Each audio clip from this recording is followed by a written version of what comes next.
Soy Lara Escudero, profesora de Durham University desde hace 10 años. Me doctoré en Teatro del Siglo de Oro, concretamente en comedias hagiográficas de Tirso de Molina.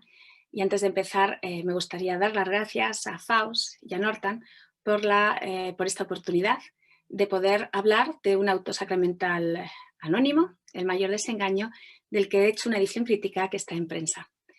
Este auto lleva conmigo mucho tiempo, desde que hice como tesis doctoral la edición crítica de 2 comedias hagiográficas de Tirso de Molina, ambas publicadas por el Instituto de Estudios Tirsianos, y que, como vamos a ver, se relacionan en una manera con este auto sacramental, pero por ahora no voy a revelar el porqué, lo mostraré más adelante. Os voy a presentar voy a compartir pantalla para presentar un PowerPoint y voy a empezar la presentación. Bueno, en esta diapositiva muestro una foto del título y el elenco de personajes del manuscrito que se conserva en la Biblioteca Nacional de España con asignatura 16.682. En el margen derecho está escrito y subrayado original. Como se puede apreciar, el manuscrito tiene letra del siglo XVII, aunque no sabemos de qué año es, ni podemos aportar por ahora más datos. Aunque por la lectura del manuscrito se deduce que tuvo que ser un encargo para las fiestas del Corpus de Segovia, pues las referencias a esta ciudad, a los segovianos, a la procesión del Corpus, a localidades vecinas a Segovia, El Espinar, Ontoria, y a la orografía de la región como la alusión a la Sierra de Guadarrama son continuas, así como la materia de la que trata, a la que me referiré más adelante. Y aquí tenemos varios ejemplos. En el punto que celebran los cristianos de Segovia la fiesta del sacramento. Vengaréme de esta suerte de la gente de Segovia. Salga ya la procesión a la hermosa luz del alba.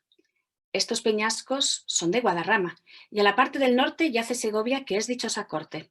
Una villana que viene con la procesión de Ontoria. Soy de los Pero Garcías, del Espinar. Ya he dicho que el auto es anónimo, aunque desde un principio, en una parte de los repertorios bibliográficos de las distintas bibliotecas de España, por ejemplo, cito por orden cronológico Salvá, Alenda y Mira, Medel del Castillo, Paz y Meliá, Hess, atribuyeron su auto a Tirso de Molina. Como se puede observar en la foto de la portada del manuscrito, en 2 letras y tintas distintas, posteriores a la foto anterior que he mostrado, se lee Auto sacramental de Fray Gabriel Telles. La atribución de la autoría al dramaturgo Mercedario se debe porque comparte el mismo título que la comedia geográfica tirsiana El mayor desengaño. Las similaridades terminan en el título, pues aunque en ambas se escenifica el desengaño, sus asuntos son muy diversos.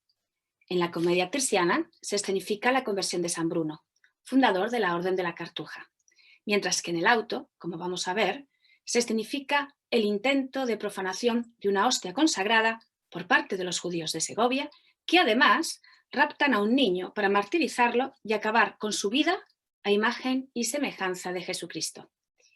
No hay datos concluyentes que puedan ayudarnos a esclarecer si Tirso pudo ser su autor, aunque se sabe que vivió en Segovia durante 1618-1620, como afirma su más fiable biógrafo, el también mercedario Padre Vázquez. También en algunas de sus comedias aparece el personaje del judío, como en La prudencia en la mujer y El árbol del mejor fruto, personaje estudiado por Ignacio Arellano. Pero todos son meras hipótesis.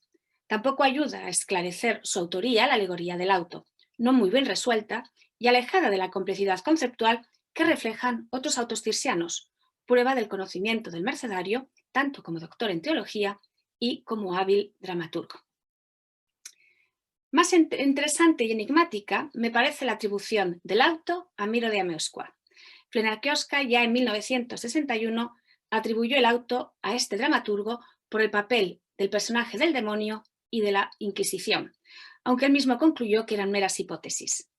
Quizá hubiera cambiado de opinión si hubiera comparado el auto con uno en particular de Mira de Amescua, La fe de Hungría, que tiene una innegable relación con El mayor desengaño y del que se ve en esta diapositiva la imagen del título y elenco de personajes del manuscrito que se conserva en la Biblioteca Nacional de España, signatura 15.381.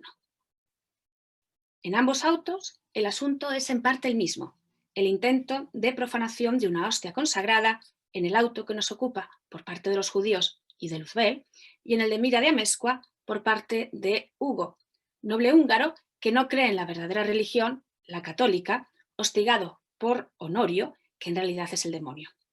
Y además, ambas obras comparten al menos 100 versos, entre los cuales está este ejemplo. En el mayor desengaño, nadie me ha visto, los ojos gozan del sueño despojos a estas horas. ¿Qué mudanza la de mis acciones es? Dar un paso apenas puedo. Debe de causarlo el miedo. 2 montes llevo en los pies y parece que en el viento oigo músicas de santos. Y en La fe de Hungría, nadie me ha visto. Los ojos de los mortales despojos son el sueño. Su mudanza, la de mis acciones es. Dar un paso apenas puedo. Debe de causarlo el miedo, 2 montes llevo en los pies y parece que en los vientos oigo músicas de santos. La totalidad de los versos se repiten en las mismas escenas. En el momento en que Siquén y Luzbel, en el mayor desengaño, Hugo y Honorio, el demonio, en La fe de Hungría, intentan profanar la hostia consagrada y quedan vencidos unos, el demonio, y otros desengañados, los judíos y Hugo, ante el milagro que ocurre a sus ojos. Por mucho caldero de agua hirviendo al que echan la sagrada forma o puñaladas que le dan, no consiguen dañarla. En esta diapositiva muestro los 2 manuscritos de los 2 autos que se conservan en la Biblioteca Nacional de España. Es evidente que son 2 letras distintas. La que copia La fe de Hungría parece posterior. En la siguiente diapositiva tampoco la letra del manuscrito del mayor desengaño, a la izquierda, coincide con uno de los autógrafos de Mira de Amezcua, el ejemplo mayor de la desdicha. Y en el portal de Manos Teatrales, el proyecto que dirige Margaret Greer, la letra del manuscrito del mayor desengaño es de un copista no registrado.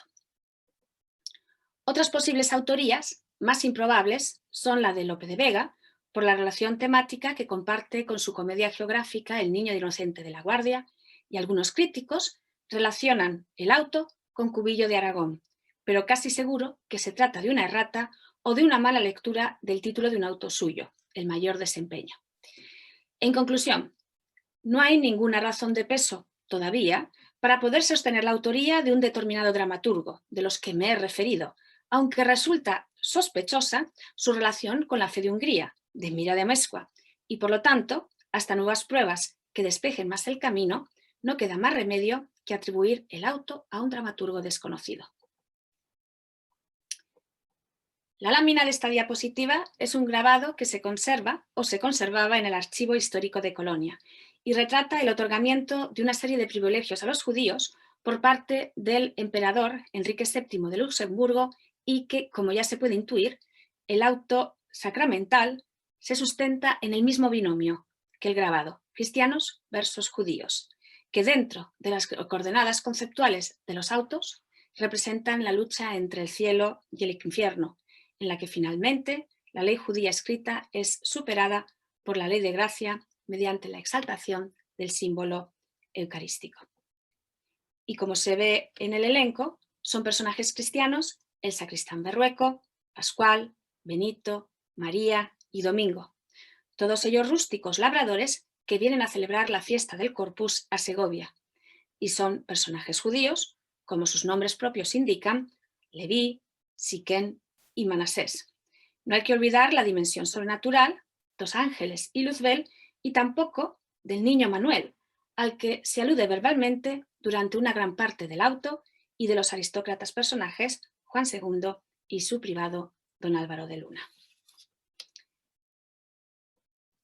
Como ya he señalado, la acción transcurre en Segovia en tiempos de Juan II y de su privado don Álvaro de Luna, es decir, entre 1406, cuando empieza su reinado, y 1453, año en que muere decapitado don Álvaro de Luna.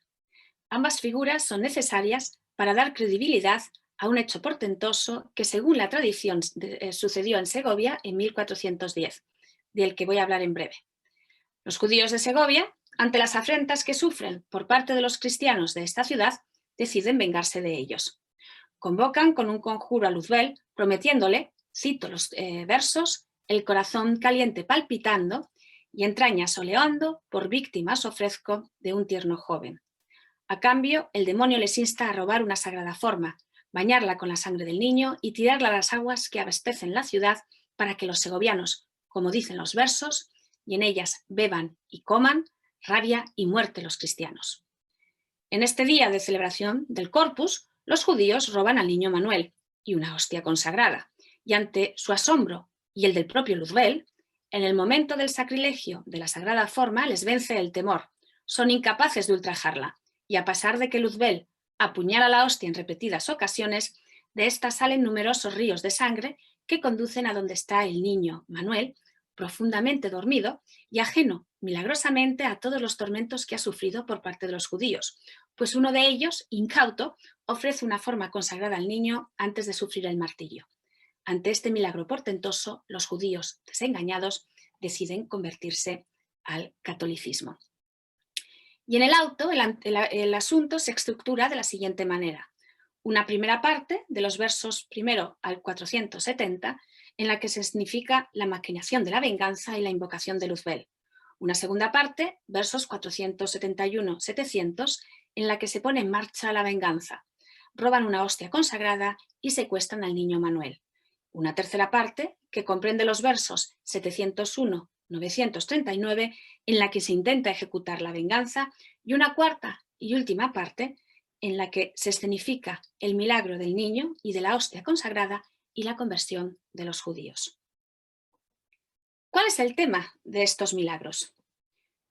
Como ya he señalado anteriormente, el auto dramatiza una historia muy conocida por los espectadores segovianos del siglo XVII, que se remonta a 1410 y que perdura hasta nuestros días, como se ve en esta diapositiva. A la izquierda, aunque se ve muy mal, muestro el cuadro de Vicente Cutanda de 1902, que representa el milagro de la Sagrada Forma y que actualmente se expone en el convento de las Clarisas, la antigua sinagoga de la ciudad de Segovia. Y a la derecha presento una placa de cerámica de Ignacio Zuloaga, que está localizada en la fachada donde estuvo la iglesia de San Facundo, San Segundo en el auto, donde tiene lugar el milagro, y que ahora está desaparecida o que desapareció por la desamortización en 1895. Alonso de Espina, en su Fortalitium Fidei de 1459, cuenta la historia. El sacristán de la iglesia de San Facundo, por necesidades económicas, entregó una sagrada forma, de noche, en la calle llamada todavía Mal Consejo, a unos judíos que querían vengarse de los cristianos, arrojándola a un caldero de agua hirviendo. El sacramento levitó y salió volando por una grieta que se abrió en la sinagoga mayor, sobrevolando Segovia hasta que se refugió en el convento de Santa Cruz. También Alonso de Espina narra innumerables asesinatos de niños por parte de los judíos, aunque la amplificación del argumento fue motivada, sin duda, por la noticia en Segovia del asesinato de un niño cometido por varios judíos en Semana Santa. Diego de Colmenares relata los hechos en su Historia de Segovia 1636.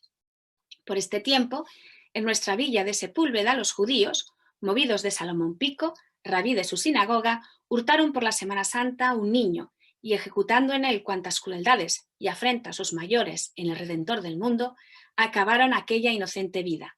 Increíble obstinación y nación incorregible a tantos castigos de cielo y tierra. Esta culpa, como otras muchas que están en las memorias del tiempo, se publicó y llegó a noticia de nuestro obispo don Juan Arias de Ávila, que como juez superior entonces en las causas de la fe, procedió en esta. Y averiguado el delito, mandó traer a nuestra ciudad 16 judíos de los más culpados. Algunos murieron en el fuego, los restantes, arrastrados, fueron ahorcados en la dehesa junto al nuevo convento San Antonio. Entre ellos, un mozo con muestras de arrepentido pidió el bautismo y con muchos ruegos la vida para hacer penitencia, entrándose a servir en el convento de la ciudad. Y quizá también por la repercusión que tuvo el proceso inquisitorial contra el judío Judé Franco, quemado en Ávila el 16 de noviembre de 1491, como uno de los culpables del martirio del Niño de la Guardia, en el que también se menciona la profanación de una hostia consagrada, caso que inspiró la comedia lopiana a la que ya me he referido anteriormente. El auto tiene como materia las dos acciones más reprobables de las que se acusaba a los judíos durante la Edad Media, y como se ve posteriormente también. No olvidamos que el auto es del siglo XVII. Si bien en un principio corrieron por Europa paralelas, era inevitable que de ambas se construyera un único relato del horror. Voy a pasar a describir muy someramente su origen y andadura por Europa, aunque se puede decir que en la divulgación de estos dos crímenes, los países europeos, tanto los del norte como los del sur, funcionan como vasos comunicantes que se retroalimentan de estas historias. Por ejemplo, el libro de Alonso Espina, Fortalitium Fidei, fue traducido varias veces al francés durante el siglo XV debido a su fama, y en el siglo XVI se incrementaron los relatos de estas historias de crímenes cometidos por los judíos por la Contrarreforma.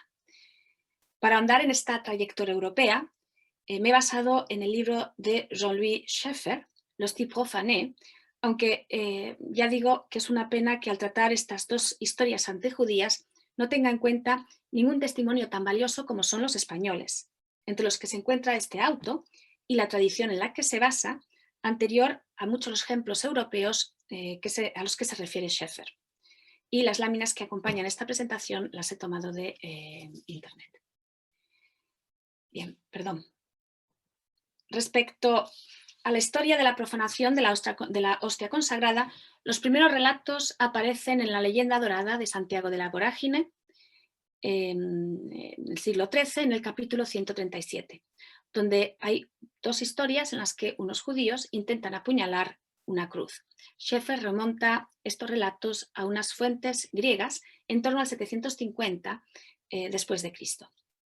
Pero parece ser que la difusión de esta historia antejudía de la profanación de la Sagrada Forma fue de suma importancia el milagro de Villette, que parece ser que ocurrió en París en 1290, y en las que se cuentan las afrentas cometidas por un judío a una Sagrada Forma vendida por una mujer, entre las que destacan las cuchilladas y un caldero de aceite hirviendo, que no impiden el que la hostia vuele sobre sus cabezas y tome la forma de Jesucristo en la cruz. Esta historia del siglo XIII se difundió por toda Europa a través de sermones y aquí tengo que hacer un inciso y no se puede olvidar el que el gran predicador Vicente Ferrer es recibido en olor de multitudes por los segovianos precisamente alrededor de 1411, como relata Pedro de Colmenares en su Historia de Segovia, muy cerca de las fechas en las que, según la tradición, tiene el origen esta historia. También se difunde a través de distintas versiones impresas del milagro de la Villette y a través de los misterios teatrales, como uno en el que me voy a detener, que es un misterio italiano de 1444. Es llamado La Representazione di uno miracolo del corpo di Cristo, que como ya he dicho es de 1444.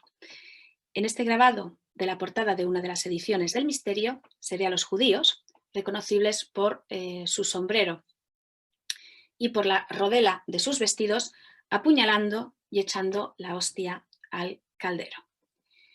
Y parece ser que Paolo Uccello asistió a una de las representaciones de este misterio y por ello pintó la predela tan famosa El milagro de la hostia profanada, de la que voy a mostrar en esta presentación dos paneles. En el primero, en el que estáis viendo ahora, vemos a una mujer sosteniendo en la mano una hostia y ofreciéndosela a un mercader florentino. Sabemos que es florentino porque está caracterizado por el sombrero que lleva y el color rojo de sus vestimentas. A primera vista no podemos deducir que es judío, aunque por los blasones que están en la fachada de la chimenea sí que podemos intuir su procedencia judía. Parece ser que son posibles símbolos estos blasones de su procedencia. A la derecha, por ejemplo, tenéis a una estrella de 7 u 8 brazos que parece ser que simboliza la estrella de Oriente que guió a los Reyes Magos. En el centro, una cabeza de turco que puede aludir a las colonias de judíos que se asentaron en el Imperio Otomano después de su expulsión de Europa, entre ellos los judíos españoles. Y un escorpión que puede tener diversas simbologías y que no ha puesto de acuerdo a la crítica. aunque la tradición popular alude a su peligro de clara connotación peyorativa, que perfectamente puede ser aplicada a la imagen de los judíos. Por ejemplo, para Covarrubias significa el traidor engañoso que secretamente hace mal y mata. En el siguiente panel se ve a la familia del mercante judío friendo la sagrada forma y la justicia que aporrea la puerta. En el misterio teatral italiano, la familia del judío es ajusticiada frente a las primeras versiones del Milagro de Villette, donde se convierten al cristianismo. También en la versión de la que nos estamos ocupando, en el auto sacramental, los judíos se convierten al cristianismo y al catolicismo.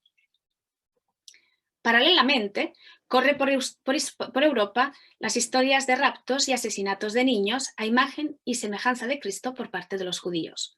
Este crimen aparece ya legislado en las 7 partidas de Alfonso X, concretamente en la última, la séptima, y en el título 14.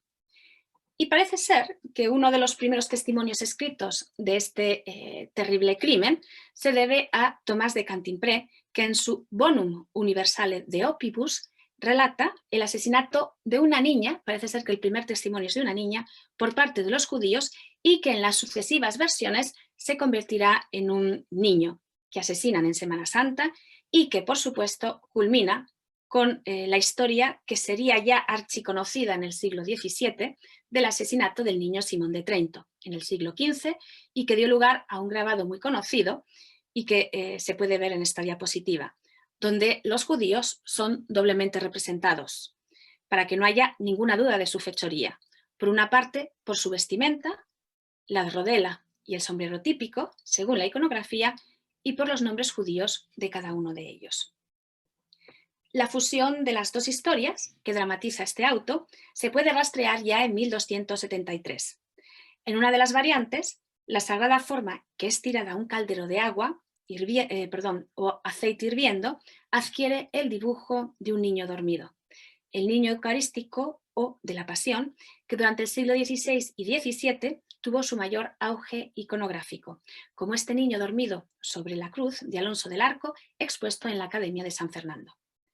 Recuérdese al niño Manuel, del mayor desengaño, a quien los judíos, cito, por mayor venganza, una forma le pusieron en la boca, la cual pasa al corazón dando vida, al que si la muerte aguarda, pues que, puesto en una cruz, clavos ni hierro de lanza no le pudieron herir, y que por obra impensada, envuelto en un dulce sueño, que no letargo que mata, se halló en su cama. ¿Por qué puedo recomendar la lectura de este auto? Desde un punto de vista filológico y dentro del campo dramático, recomiendo su lectura por la métrica, por su comicidad y por su temática. En cuanto a la métrica, resulta muy sugerente su riqueza, que sirve en parte para caracterizar el binomio judío versus cristianos, y que puede ser una pista para datarlo en una época temprana, aunque esto es una mera hipótesis. Los judíos y Luzbel son los encargados de expresarse en métodos de arte mayor, como la silva o los sextetos, quizá reflejo de su sabiduría teológica, que contrasta con la sencillez de los labradores rústicos, que expresan de una manera muy sencilla su conocimiento en cuestiones divinas mediante métodos populares como el romance y la redondilla.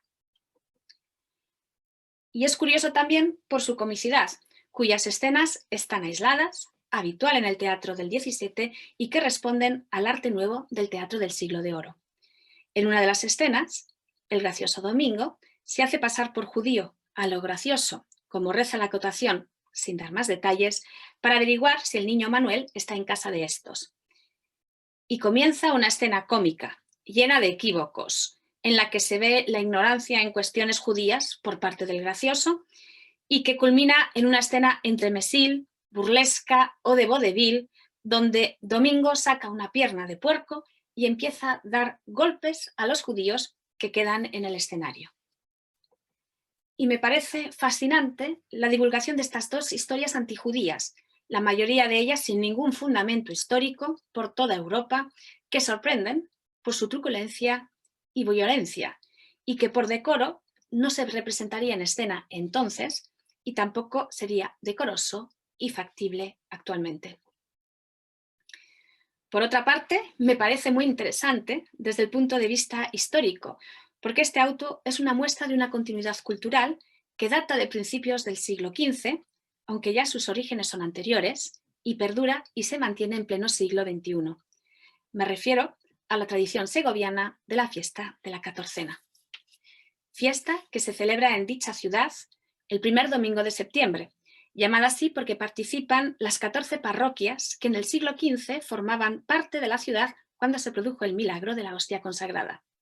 Y en honor a esta tradición, cada año, incluso hay documentos del siglo XVII, una parroquia distinta se encarga de preparar la festividad y organizar la procesión que lleva la Sagrada Forma a la iglesia del Corpus Christi, lugar donde aconteció el milagro y que los espectadores, en algún momento durante el siglo XVII, contemplaron también representado en las tablas, en el patio de comedias del Hospital de la Misericordia o en sus calles, la Plaza Mayor o las plazas de Santa Eulalia o del Azoguejo, como bien señala McGrath, por la mañana o por la tarde, antes o después de la procesión del Corpus. Muchas gracias.